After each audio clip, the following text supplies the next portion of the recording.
Ibu hamil di Kota Ambon mulai divaksin. Wakil Wali Kota Ambon, Syarif Hadler, sebut ada data ilmiah bumil aman divaksin. Wakil Wali Kota Ambon, Syarif Hadler, meyakinkan ibu hamil aman mendapatkan vaksinasi COVID-19. Bahkan berdampak positif bagi janin yang dikandung. Bahkan meningkatkan imunitas dan melindungi janin, kata Hadler. Lanjutnya, pemberian vaksin COVID-19 bagi bumil pada awalnya belum bisa dilakukan lantaran belum menemukan kejelasan efek samping pada bumil dan janin. Namun setelah dilakukan penelitian dan uji kelayakan oleh para ahli kedokteran, akhirnya diizinkan. Hadli menambahkan, bagi bumil yang divaksin minimal mereka yang usia kehamilan di atas 13 minggu dan dalam kondisi sehat berdasarkan hasil screening.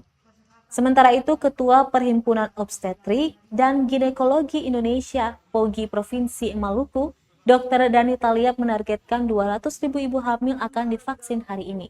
Sedangkan total bumil yang memenuhi kriteria untuk divaksin di Kota Ambon sebanyak 1.980 orang. Tak hanya di Patimura Park, vaksinasi bagi bumil juga dapat dilakukan di fasilitas kesehatan lainnya seperti di puskesmas dan rumah sakit. Kota Ambon sendiri mewakili Maluku sebagai salah satu dari 10 provinsi yang melaksanakan vaksinasi massal perdana bagi ibu hamil.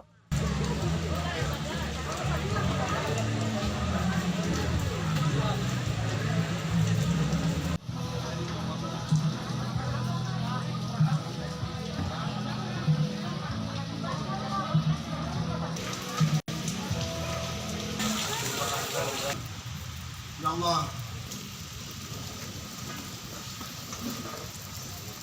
Bapak Wakil Direktur Pelayanan RSUD Salusi, Pak Ustadz yang hadir bersama-sama dengan kita di sana. Kita target hari ini 200 orang, ya, dari 1.980 orang, ya, 1.980 orang di Kota Ambon.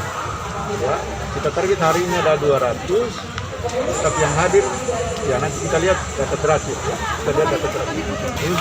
Untuk diketahui bahwa untuk launching vaksin pertama hari ini, ya, itu anak saya yang juga wakil ketua PKK Kota Ambon juga itu divaksinasi, ya. Artinya ada kepercayaan. Kalau saya tidak percaya divaksin, buat apa saya aniaya anak saya? Ya, ini untuk kepentingan kita bersama. Hadirin silakan duduk kembali. Terima kasih sudah nonton. Jangan lupa like, subscribe, dan share ya.